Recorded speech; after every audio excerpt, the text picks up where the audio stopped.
1, section 35. It's the only section. I'm not sure. I guess the section number is important. This is the spring 2024 uh, semester. Uh, I am Bruce M. Bradway. That's me right there. And this is where I'm living right now in Lost Nation, Iowa. This is where my home is. Um, Here's my telephone number if you need to get a hold of me. But I do have office hours every day, Monday through Thursday. On Mondays and Tuesdays, it is between 3 and 5 in the afternoon, Mountain Time, your time, if you're living there. Or on Wednesdays and Thursdays, it's in the morning, 8 to 10. Here's the Zoom number. It's been the same Zoom number for a number of years. And nobody has told me I can't do that, so I'm going to continue doing it. 989-0050-4545. Or you can just click on this and it'll go right to the Zoom. If I'm online. If I'm not online, you can always email me at bbradway at denaecollege.edu, and we can make an appointment. You can make an appointment, and I'll be glad to talk to you anytime that you're available. Morning or night, doesn't matter. I'm online, so I'm home all the time. I'm home a lot anyway, not all the time. Okay, this is Introduction to Counseling, and you are going to be doing counseling. You're going to be doing counseling with each other, and I'll explain that in just a second.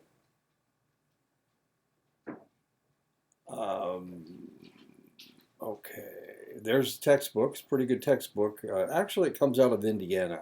All three of these women were teaching at Indiana University for a while, so it's not bad. That needs to go away. There we go. Okay. Here we will be going through the book in about 10 weeks, and for the last 5 weeks, that will be the time when you'll be doing your counseling. Now, since we're all spread out and all over all over the United States, probably, but certainly all over the Navajo Nation, and it's a very large area. It's the size of West Virginia. We're going to be counseling online, or we're going to be counseling using Zoom and Skype and cell phones and Duo. That's the way you're going to be doing your counseling. Of course, during the COVID pandemic, you couldn't be face to face, but now you can be. I guess you can do face to face counseling if you're close enough to somebody. You can do that. But we will be doing that. You will be doing that. Each of you will be required to do 10 counseling sessions with each other. Now, the problem that you are going to have as a client isn't whatever problem you think you have now. What you're going to do is create a character. Where's my character? Fictional biography. You're going to create a character, and the character is going to have a problem, whatever that problem may potentially be. Now, the parameters of the problem that you can have is that it can't be a problem that you've had in the past, and it can't be a problem that you're close to. So if your spouse has depression or anxiety, you can't use that. And the reason is because if you delve into something a problem that you've had in the past, or that a problem that you're close to, potentially what will happen is that you'll have a relapse. And we certainly don't want that to happen. So you'll get 50 points for your fictional biography. There's a quiz, a 10-point quiz with each chapter. There's 15 chapters, so that's 150 points. You'll need to write a paper about the problem that your character has. So this is kind of like abnormal psychology. If your character has drinking problems or crystal meth problems, then you'll need to do a paper dealing with crystal meth or alcohol. If the problem is depression or anxiety or bipolar disorder or hoarding disorder, uh, or problem transitioning to a transgender situation, you'll need to look that up and research it to see how people act when they are depressed or when they're anxious or when they're having domestic problems. Maybe it's abuse and they can't get away from their spouse. Whatever the problem is, you need to write a paper on it. And it needs to be a 5-page paper with 5 references. And we'll talk about that in just a second. So there you go. Your fictional biography is worth 50 points. There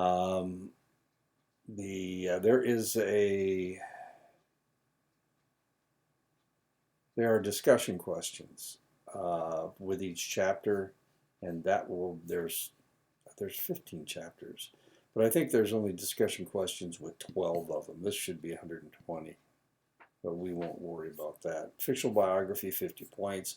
Counseling sessions, you need to do 10. You'll get 10 points per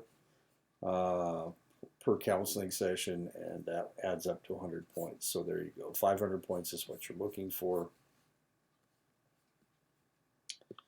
The library paper is a 5-page paper, and if I seem to be going rapidly through this, it's because I have to do this 4 or 5 times every semester, and this is actually the last lecture that I'm first week lecture that I'm doing, so that's why I'm going so fast.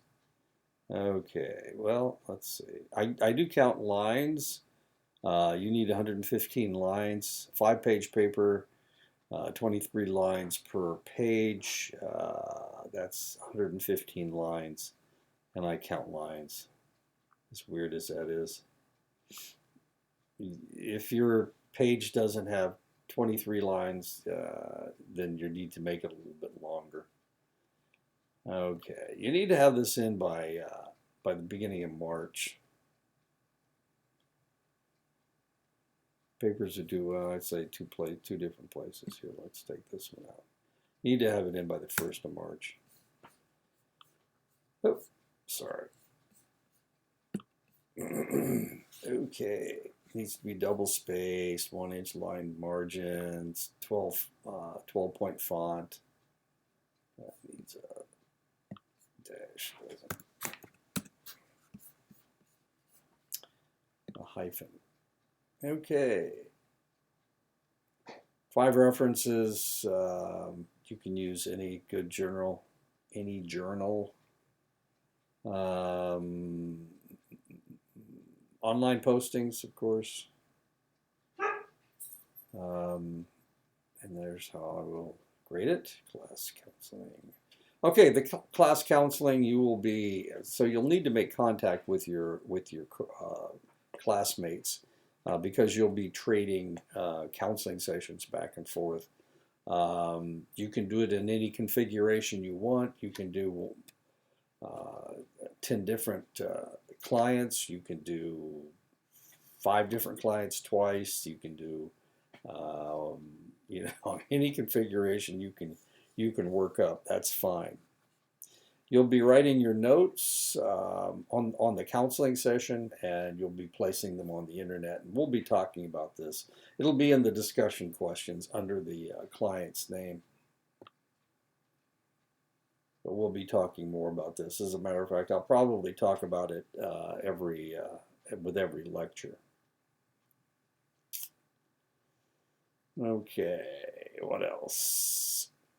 I do not allow the use of ChatGPT or any AI.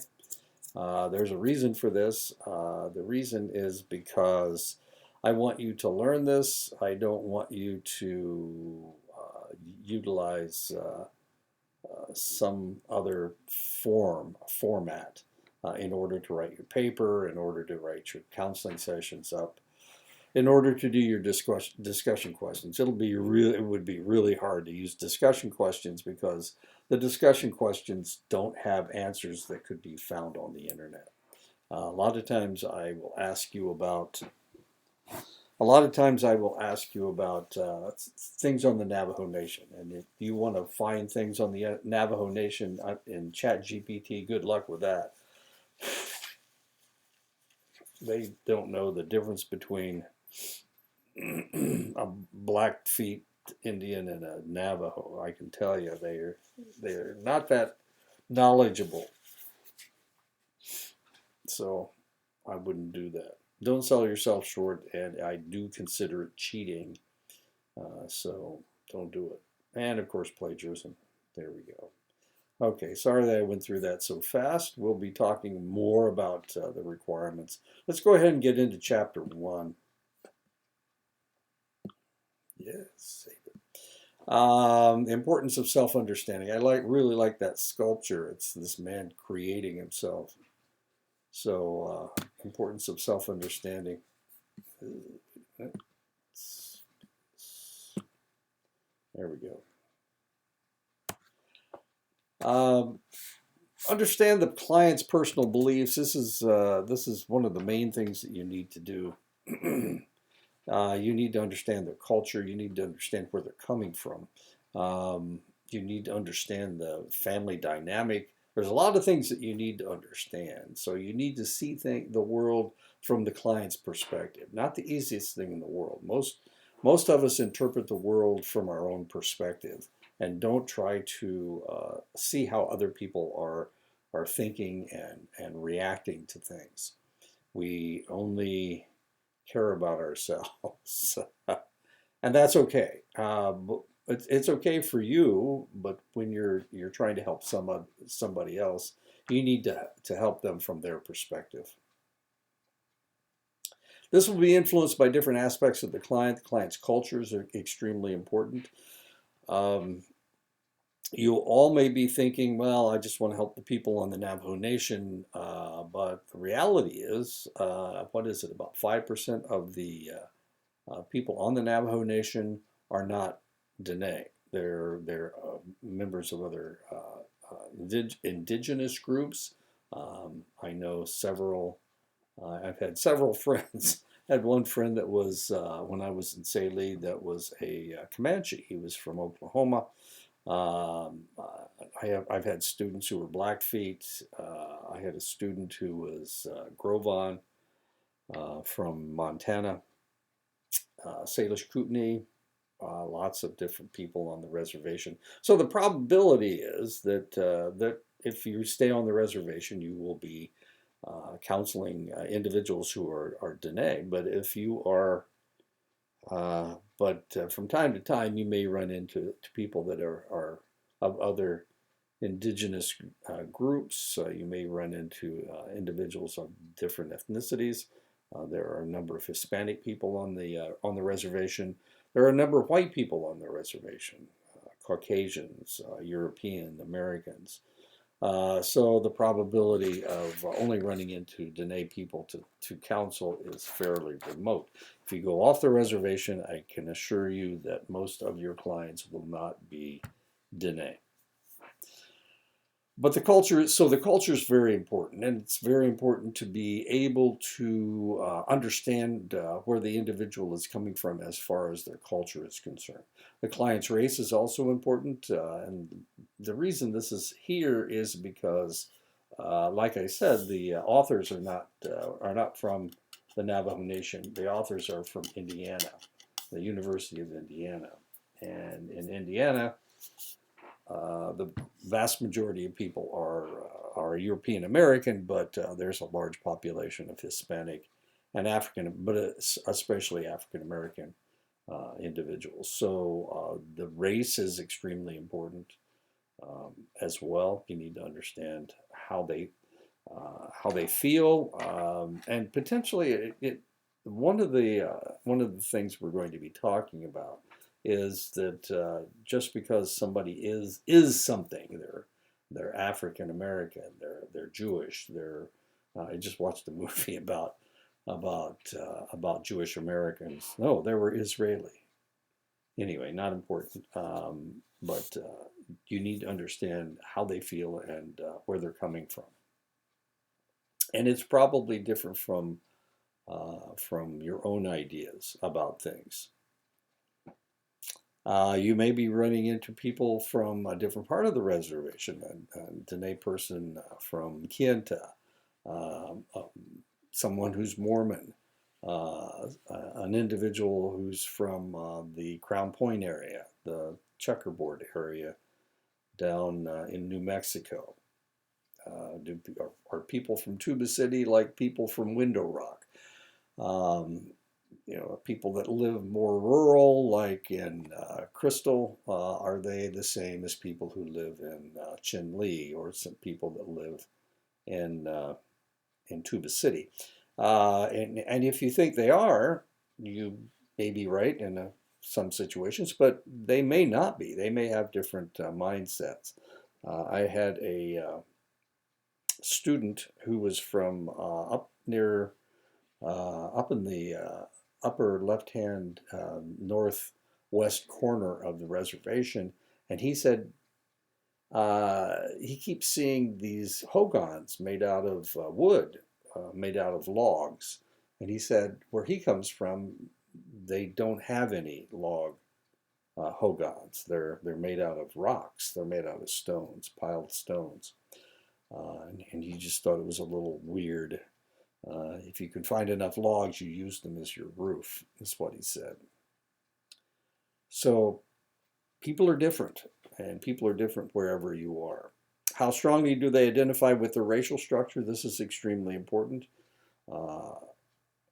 because not everyone will have the same taboos, the same ideas about taboos that potentially that you have. So just assuming that, oh, because you are Dene, you will have the same ideas that I do.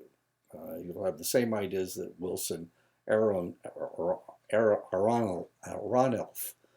had, and I apologize for mispronouncing Wilson's name. He was a good friend. He is a good friend of mine, but I just call him Wilson. Anyway, he's the one that wrote the book, but he wrote the book about people in the Saline area, in the Chinle area, in the Wheatfields area. So it may not be the same idea that you have. If there's more than one race represented, which is the most important? In other words, if they are of mixed race, do they identify as this, or do they identify as that? If there is more than, and I've had this conversation with a number of students, students who were Dene and Hispanic, and that was something that they needed to talk about. If there is more than one, is the multiracial aspect a factor? And that can be true. Having your foot in two different cultures is not always easy. And that may be part of their problem. A counselor needs to recognize that their own culture might influence the way that they see and interpret their clients. And of course, if you've ever been to a white counselor, then you know that potentially that individual didn't really understand what was going on, because that individual may not have understood the Dene people. This is a problem that we have with new instructors at Dene College who are not Navajo, who are not Dene. The first thing that they need to do is start learning about and understanding the culture, and understanding that Dene College is not Harvard, and it's not Chicago, University of Chicago, or Stanford. A counselor needs to recognize that their racial background might influence the way that they see others, especially if those others are from another race. And of course, this was a really serious problem back in the 1950s and 1960s in the South, where racial problems were part of the fabric of the culture. I was watching a movie called Mississippi Burning last night, and yeah, and it was fairly obvious that people were being treated differently if they were not white by the dominant culture down there. Real interesting movie. The counselor needs to come to grips with their own ethnicity and how that influences who they are and how they see others. Kind of interesting. I had a colleague when I was working in Montana, and she was from Upper New York State. She was a social work. She had a master's in social work, and she kept telling her students, and she was Italian, and she kept telling her students how horrible it was growing up to being Italian around people that weren't Italian. And she understood their pain because as American Indians, she understood their pain because she was rejected as well. And of course, the rejection that she suffered was nowhere close to what the racism in Montana represented. So she really didn't understand. She kept saying it, and I thought that was a little strange. They just saw her as white. They didn't see her as anybody that was different. Self-understanding is an essential step in understanding your clients. There are multiple influences on how you see yourself and interpret the world around you. Your culture, race, and ethnicity are important. Your gender and sexual orientation are influential. Your socioeconomic status, spirituality and religion, life stage, family of origin, and disability or ability are influential. The level of stress demands on your life is important as well. So all of these things add up to the individual and potentially the individual's problem that you need to deal with. Multicultural competence is a significant predictor of satisfaction in counseling. Difficulties may arise from unacknowledged differences in perception.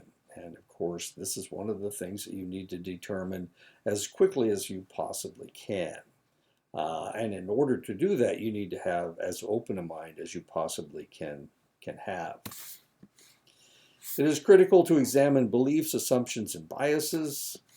It is equally important to understand a culture's influence on clients.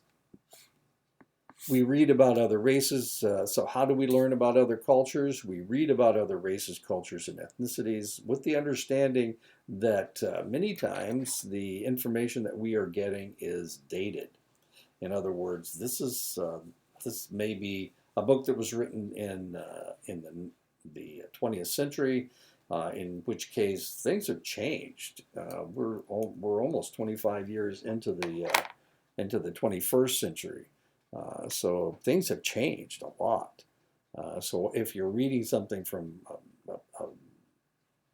research from the 20th century, then possibly it's not very accurate now because things have changed.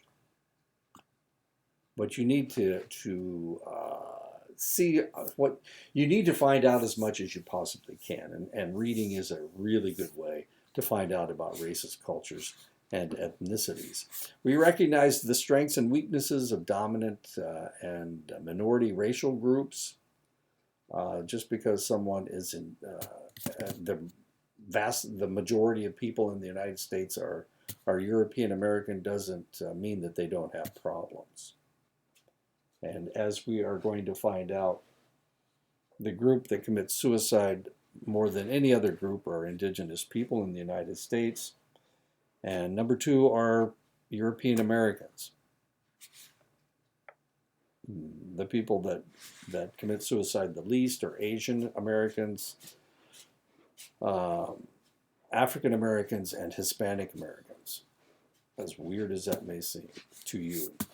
By developing meaningful relationships with people from various racial and cultural groups, we can gain a different perspective on all people. So you need to be willing to find out about other people. You need to be able you need to be willing to talk to people and find out how they potentially are different from you. By developing relationships with colleagues and mentors who are willing to discuss cultural and racial issues, this is how we learn about other cultures. This is probably the best way to do it, because if you can find someone who will answer your questions and be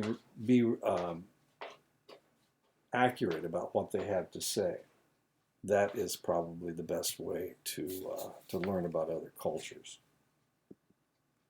Watching films about other races, and I was telling you that I watched a movie. Actually, the last 2 nights, we've watched movies about Jewish Americans because I'm attending a seminar.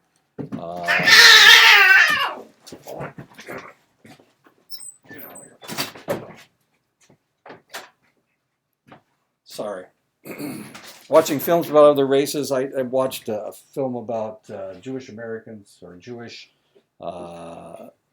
The Exodus. I watched Exodus in Munich because I'm going to attend a seminar about given by a man who's Jewish, and he's going to talk about where he got his concept of who he was from watching movies. So it's going to be an interesting seminar. He's what does he teach? History. He teaches history classes at a college in the Midwest. Anyway, seminar. So that's what I was watching those movies. Participating in cultural activities or visiting other countries, that's a good way to do it. With the understanding that when you visit other countries, if you don't live in other countries, you really are just getting a smattering of understanding about that culture. Culture has a strong influence on the roles that many people see as appropriate: proper behavior of children toward parents, level of independence and autonomy of children, patterns of communication between parents and children, family boundaries and responsibilities, expression of emotions. Cultural values can influence feelings about work. Cultural values can influence feelings about education. Cultural values can influence feelings about healthcare. Cultural values can influence feelings about religion. Cultural values can influence feelings about family structure and responsibilities. In many Asian societies, adult children are expected to provide shelter and care for their elderly parents. And I've been reading about Asian cultures lately, and this is one of the major themes, is the fact that as you're growing up, you're taken care of by your parents, then you try to establish yourself so that when your parents get older, you can take care of them. That is part of the Asian culture. And when I'm talking about Asian cultures, I'm talking about the Japanese culture, the Chinese culture, the Taiwanese culture, the South Korean culture. In some cultures, parents and other older family members expect to be involved in decisions concerning marriage and money spent by adult children. And that is one of the things that may potentially happen on the Navajo Nation. When dealing with newly arrived immigrants, language skills may be sparse and local dialects may not be understood. The children of new immigrants may feel torn between their native culture and the new culture. And this can be very difficult to deal with for the individuals coming into the United States. And of course, we are dealing with an immigrant flux happening right now. Hispanic people coming in from South and Central America and Mexico. Often people of different races or cultures have different expectations of the practitioner in the counseling process. Researchers have discovered that Asian clients value insight and personal growth, but they tend to prefer expert guidance, advice, explicit instructions, structured, problem-focused suggestions. And for that reason, when they come in for counseling, many times they will look for an answer almost right away.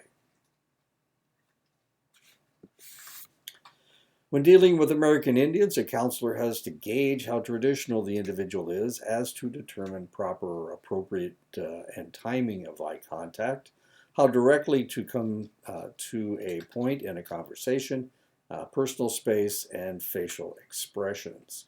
And of course, um, different indigenous groups, different tribal groups are different. I've worked in Montana. I've lived in Oklahoma and South Dakota. I'm sorry, I've lived in Nebraska and Oklahoma and Texas, and I can tell you that different indigenous groups do not act the same. So if you're living on the northern plains, you're going to see something different.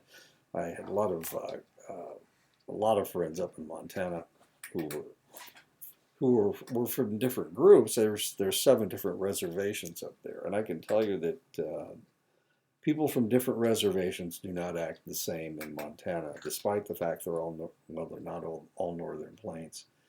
The Flathead Reservation is actually up in the mountains, and that is a totally different mindset than the people that live on the Buffalo Plains of Montana, the Gros-Ventre, the Assiniboine, Northern Cheyenne Crow, the Sioux tribes of Fort Peck, Rocky Boy, the Chippewa Cree from Rocky Boy. The mountain tribes are different. Salish Kootenai, Coeur d'Alene, Colville reservations up in Washington. Yeah, they have different ideas. One time I was talking to a friend of mine from Fort Belknap, and he was saying, yeah, or here when we say somebody's moose, it means they're strong. And he said I was at his sweat up in the mountains, up in the Nimipu, the Nez Perce. I was attending a sweat up there, and they started telling me I was moose, and turned out they were making fun of me because in the mountains, if they call you moose, it means you smell like a moose, not that you're strong as a moose. So two different groups and 2 different interpretations of moose. The word moose, really kind of fascinating. Anyway, he laughed about it. He thought it was funny that they were calling him moose. The dominant culture in the United States, the dominant culture is the white culture, European American culture, Caucasian culture. Because of the dominance of the culture, whites tend to be given institutional benefits referred to as white privilege.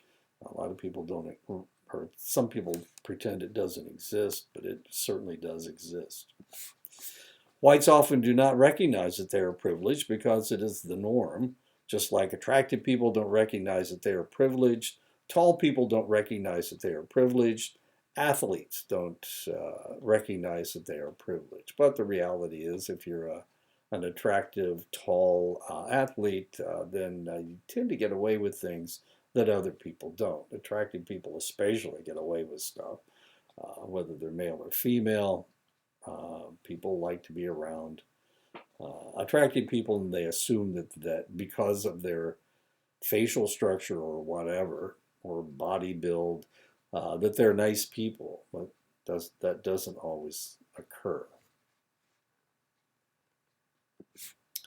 Women and men are different. They respond differently to the same stimuli, and therefore they must be approached differently in therapy. Research shows that the male and female brain are different. The male brain is actually larger than the female brain, but the female brain, the corpus callosum, the connection between the 2 hemispheres of the brain, is much larger in the female than it is in the male. So that the size doesn't have anything to do with intelligence, certainly, but it does have to do with reaction. So women and men will react differently to the same stimuli. as we all have seen and know. Sometimes women are more emotional than men. Sometimes it's the other way around.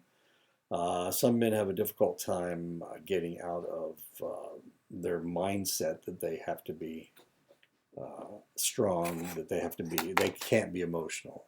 It gets kind of interesting. So there is a difference between men and women. And you will discover that when you start doing counseling. That sometimes it's a little, women are more concerned about their health, tend to be more concerned about their health, and men tend to ignore these things, including me. I'll have to admit that sometimes I let things go a little bit longer than I should. Sex is based on genitals. Men are born with penises, women are born with vaginas. But the difference in brain structure begins after about the 6th week. At that point, the male fetal brain is bathed in testosterone, a hormone, an androgen. But sex isn't always the final word in gender. Gender is the social assignment of how males and females are supposed to act. So sex is the biological aspect, but gender has to do with the social aspect of being male or female. Behavior is often based on gender stereotypes, and all cultures have gender stereotypes. Girls are nurses and boys are doctors, boys are policemen, girls are meter maids. It's an old book. Gender stereotypes prescribe how a person should respond to life. Unfortunately, social construction of gender continues throughout our lives. Gender bias comes through the use of unexamined stereotypes. The good counselor will ignore stereotypes and allow their client to express feelings freely. And of course, this is a gender stereotype. Some people do not agree with the sex that they are assigned by genetics. These individuals are referred to as transgender. If they have sex reassignment surgery, they become transsexual. And this is what she looked like before, and this is what he looked like after he had his surgery. Transgender and transsexualism has nothing to do with sexual orientation. Sexual orientation is the direction or directions of one's sexual affectionate or loving attention. Embedded in sexual orientation are societal beliefs, stereotypes, and views about sexual expression. Coming out for homosexuals is complicated, but has been made easier by the legalization of homosexual unions. Practitioners are not immune to heterosexism. And this is something that you need to think about. Socioeconomic status refers to the standards and measurements of economic wealth and structures. Socioeconomic status is especially efficacious in capitalist economies where wealth dictates your position in society. Socioeconomic status is based on several measurements: your income, your occupation, and your education. My socioeconomic status, my occupation is as a college professor. That's a pretty good occupation, has a fairly high status. I have 5 degrees, I have a PhD, so my education gives me a fairly high socioeconomic status. But my income isn't that high. And it's because college professors don't make a lot of money. I have a colleague that has a PhD and he's looking for a job right now. He's going to have to move because he's not going to be able to find a job where he's working right now because the school where he's teaching they don't have enough students. So he's the last one hired, so he'll be the first one fired. So he's looking for another job. And he would like a job where he can make enough money to survive. But I'm afraid he's not doing so well. He's only making Right now he's making in the $50,000 range, which he could make more money if he were a garbage collector. Oh well, he'll find a job. I hope he finds a job anyway, because he calls me every week and complains. So it would be nice if he had a job. The other problem is he's from Bangladesh, and if he doesn't find a job, he has to go back to Bangladesh. He did that last year. His teaching job ended. He was teaching in Massachusetts, and his teaching job ended in May, and he had to go back in July, I think, or June. Anyway, he was in Bangladesh for about 2 months, and before he came back to take another job. And yeah, if he has to go back and forth to Bangladesh, he has to sell all of his stuff when he goes. It's not a very good situation. So, as a college professor, your occupation has a fairly high status. Your education has a very high status, but your income doesn't. Socioeconomic status influences many aspects of your life. The quality of health care. Obesity is tied to socioeconomic status. The more sedentary your lifestyle is, the more obese you are. Because you can't afford healthy food, obesity is the problem that you may potentially have. Educational possibilities. I don't know if you've ever been around wealthy people, but they just assume that their children will go to a high prestige school, Harvard, Yale, and you can buy your way into these schools. Princeton, Chicago, Stanford. You can buy your way into those schools if you've got enough money.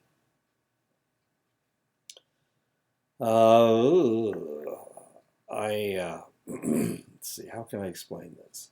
Once upon a time, there was an individual who his father was the richest man in Indiana. His name was Quayle. They owned newspapers in Indiana, and his father was the richest individual in the state. And so Dan went to an elite college in Indiana, and then he wanted to go to law school.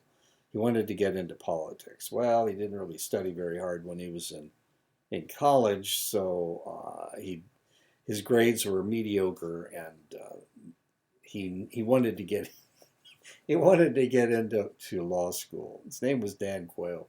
Eventually, he became vice president under the first George Bush. But so he wanted to go to law school, and my sister was going to law school at the time, and he was in her class. And the only way that he got into law school, my sister had all A's all the way through everything, and so she qualified without too much trouble. But poor Dan had C's, D's, C's, and B's, so he really didn't qualify as far as his academic accomplishments were concerned. So he had to find a way to get in. He was trying to get into Indiana Law School, and the way he got in as a minority. Now Dan Quayle is white as the day is short or long, but the minority that he claimed was wealth. The fact that he was wealthy made him a minority, and that's how he got in. He got in under so some African American or Hispanic student. He took their slot because he was wealthy and wanted to get in. Anyway, okay, so educational possibilities, neighborhoods that you can afford and are safer, and of course, child care. It is important for practitioners to understand the invisible but powerful impact of socioeconomic status. The higher the socioeconomic status, the more likely a practitioner will assume success for their client, and that's not always true. And it doesn't have any money doesn't have anything to do with happiness. Socioeconomic status doesn't have anything to do with happiness. You can have all the education in the world. You can have all the money in the world and still not be very happy because you've made poor choices. For many clients, spiritual and religious beliefs and training are key to their existence. A wise practitioner will not question a client's spiritual or religious training. And you got to be careful. Religion involves communal behaviors. Spirituality can be understood as an individual's relationship to God or any ultimate power. These individuals are Shia, and this is something that they do on the day that that they have a martyred prophet, and I can't remember his name. Anyway, on the day that he was martyred, he was assassinated. On the day that he was martyred, they flagellate themselves. They beat themselves with sharpened sticks until they bleed, and this is how they show. This is how they show oneness with the martyred prophet. They're Shia. I'm sorry, they're Sunni. No, they're Shia. They're Shia, and it's the other group is of Muslims are Shia, are Sunni. Excuse me. There's several different groups that follow. It's like denominations in the Christian church. Some religions are totalitarian in nature or don't accept any other religious concept as legitimate but their own. Evangelicals tend to be that way. Evangelical Christians tend to be that way. Muslims tend to be that way. Orthodox Christians tend to be that way. Other religions are pluralist in nature and accept many practices as legitimate. And many of your older Christian denominations are that way, not the Catholic churches especially. Practitioner must be aware that their own spirituality or religion might taint their view of a client. A practitioner must accept a client within the client's religious context, and that's not always easy to do, especially if you are come from a fundamentalist religion. It may be difficult for you to accept the fact that someone else has different beliefs than you do. As we age, we change, going from an infant to a toddler to a child to an adolescent, young adult, and then declining as an adult until we are no longer functional and we die. And hopefully, I'm 74 years old, but I'm not at that point yet.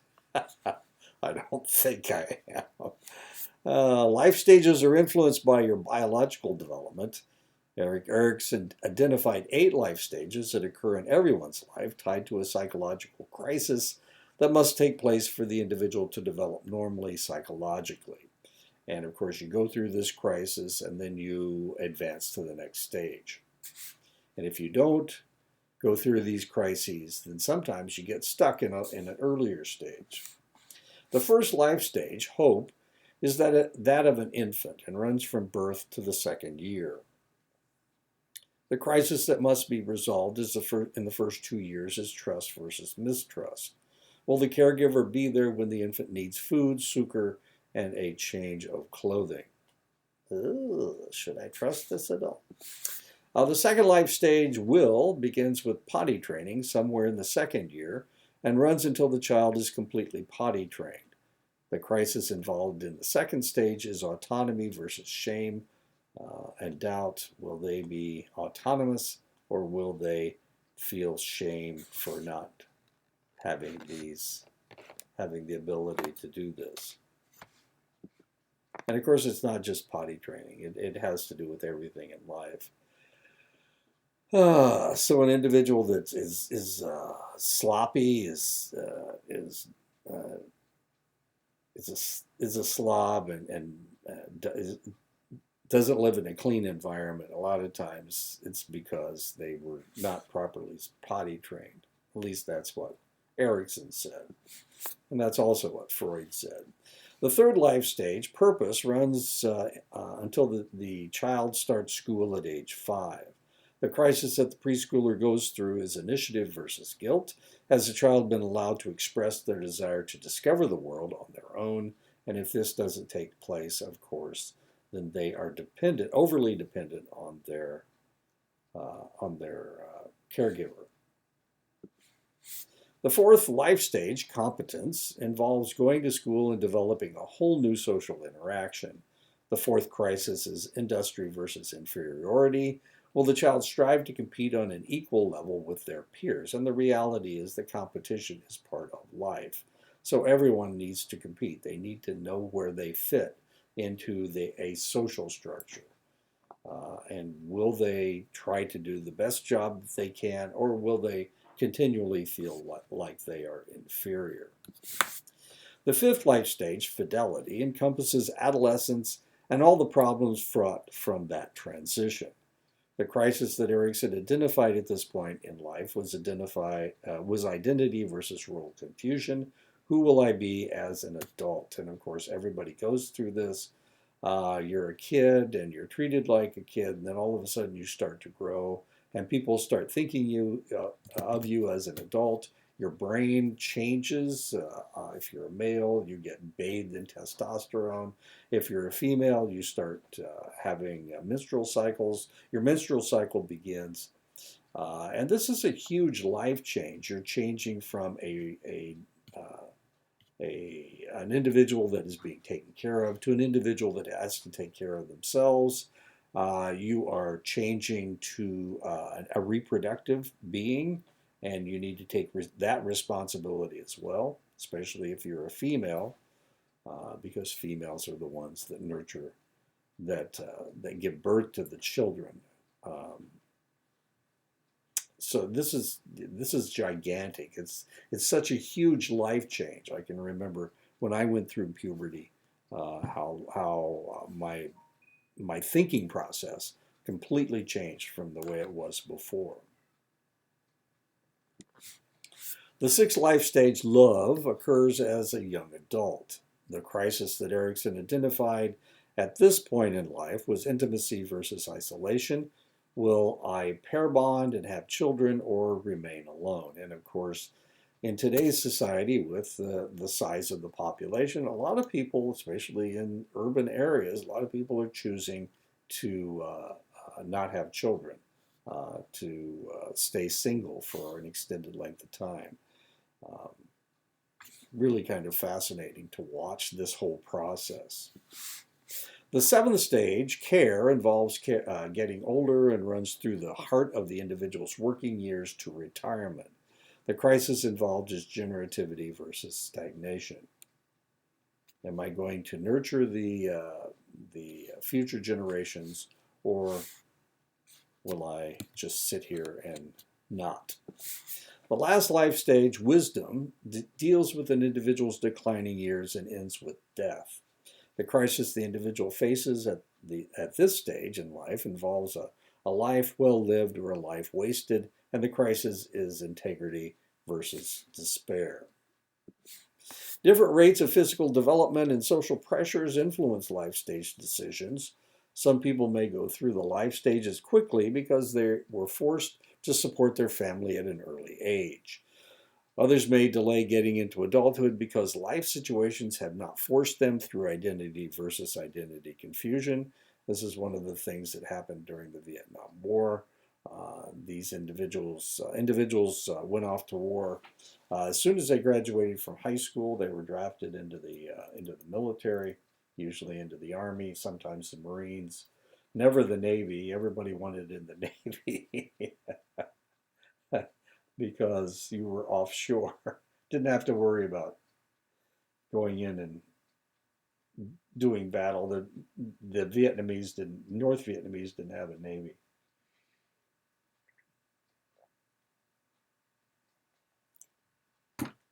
Most of the characters in any Seth Rogen movie, especially the early ones, they seem to not want to become adults. Adam Sandler made a movie where he was just a wasteoid.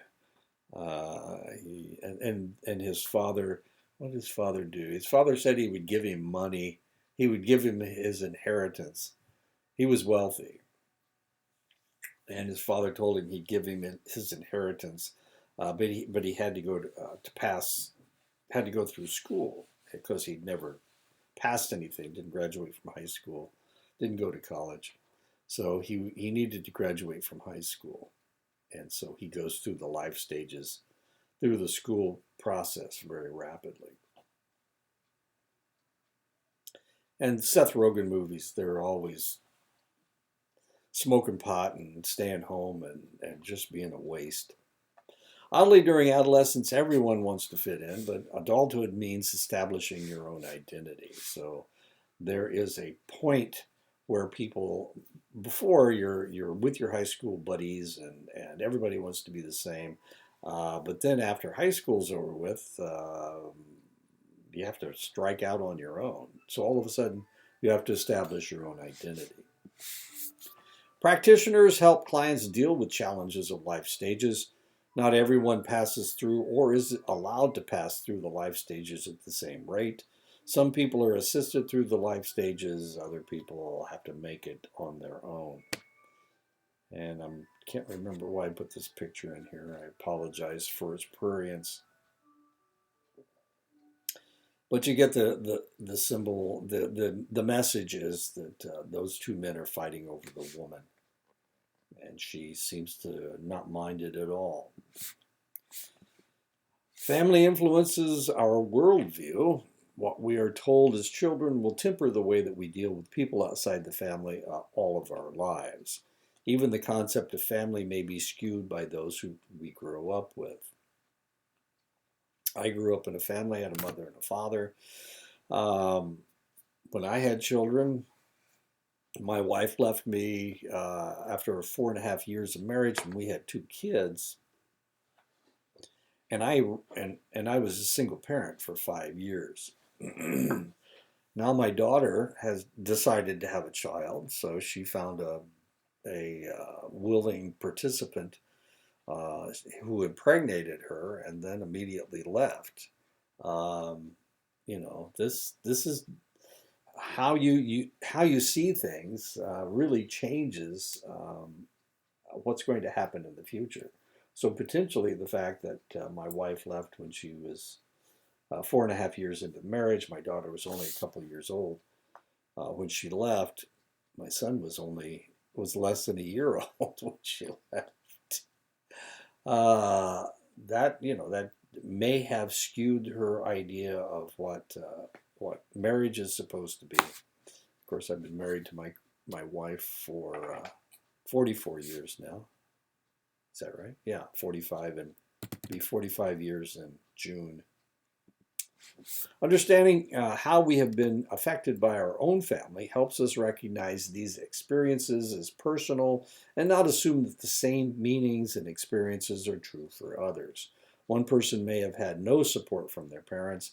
Another individual might recognize cousins or anyone similar as brothers and sisters. And of course, in the dominant white culture, family is only your immediate family. So seeing your cousins as close to you, to think of them as brothers and sisters, just doesn't exist in that culture that I'm aware of. As a matter of fact, I barely know my cousins. And my father comes from a family of 6. My mother came from a family of 5. So I have lots of cousins. I had one uncle that had 7 kids, all girls and 1 boy. He had 6 girls and 1 boy. And all their names started with J. Let's see, Jeannie, Jackie, Jill, Joy. I've lost count. Anyway. There are a number of groups of people who are referred to as family amongst the traditional Dene. Clans dictate family and extended relationships. Developmental stages for families are influenced by culture, religious and spiritual beliefs, socioeconomic status, etc. As families develop in time, changes in any of these statuses can cause changes in the family dynamic. Family has changed in recent decades. Divorce was once a social stigma, but now many people have multiple marriages and thus multiple families. Blended families have become the norm. And of course, that's the way it was with the Brady Bunch.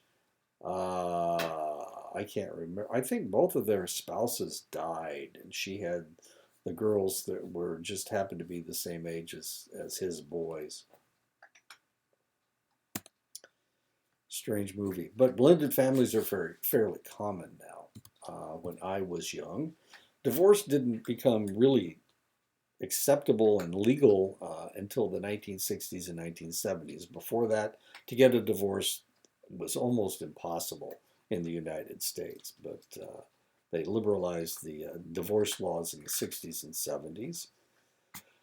Birth control became a possibility. Before that, it was against the birth control was against the law for the longest time, from like the end of the from most of the 19th century into the 20th century. Birth control was illegal. It was considered pornographic to even talk about it. These were called the Comstock laws.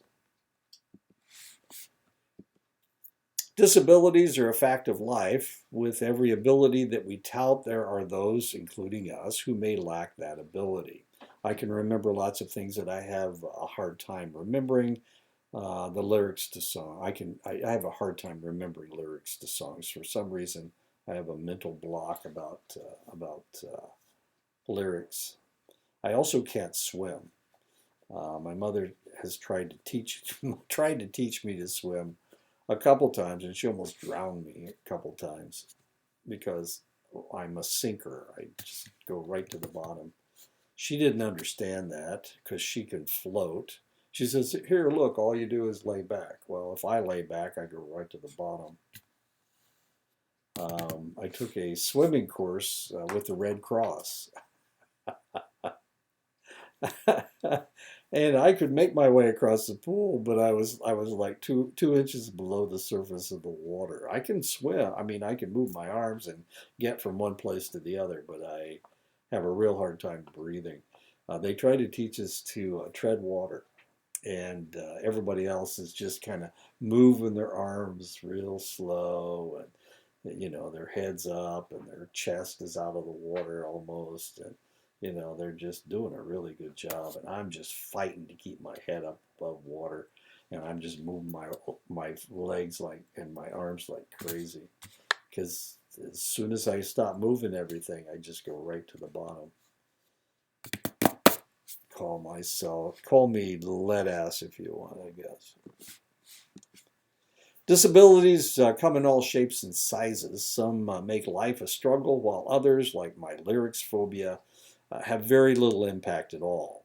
It is estimated that 20% of the people in the United States will experience a serious disability in their lifetime, and I have been lucky enough. Just stay away from water, and I'm good. I'm good to go. And don't ask me to remember the lyrics to any songs. I'm okay. Developmental disabilities are severe and chronic. They are due to a mental or physical impairment. They manifest themselves before the age of 22. They're likely to continue indefinitely. They result in substantial functional limitations. They represent services and support for survival. In the past, many people with disabilities were isolated from the mainstream community.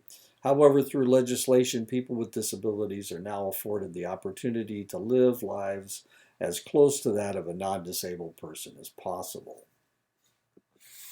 There are legal protections for those with disabilities: Americans with Disabilities Act, Individuals with Disabilities Education Act, the Civil Rights Act, the Fair Housing Act, the Rehabilitation Act, Affordable Health Choices Act. Language is important when dealing with people with a disability. Words used in the past may have taken on a stronger and stronger stigmas. Therefore, being politically correct when dealing with disabilities makes the stigma less intrusive. So male carrier is now correct, male man is incorrect. Horizontally challenged is correct, midget or dwarf is incorrect. Visually challenged is correct, and blind is incorrect. Stout or overweight is correct, and fat is incorrect. It's correct. Disabled or physically challenged is correct, and crippled is incorrect. It is important for practitioners to take care of themselves. They must be aware of possible stressors in their private life that can impact their lives. They must maintain a sense of perspective. Are they living vicariously through their clients? And of course, this can be a problem. The practitioner is the instrument of therapy, and unless they are cared for and in tune, they will not be able to do their job. Focusing on others and ignoring your own needs can lead to burnout. Burnout is increasing discouragement and emotional and physical exhaustion. Burnout is not uncommon among practitioners, both medical and mental health practitioners. Building a healthy lifestyle is important and must be started immediately. Don't wait until you graduate to get into the groove of a healthy lifestyle. The sooner you start, the more routine it will become. When a practitioner is working with a client, they will sometimes begin experiencing the emotional and physical pain of their client. This is known as secondary traumatic stress. It is important to work on developing character strengths such as creativity, love of learning, humility, and other qualities. And there you go, you have to create yourself. And that is the end of the chapter. I will talk to you again next week. Have a good week. First week.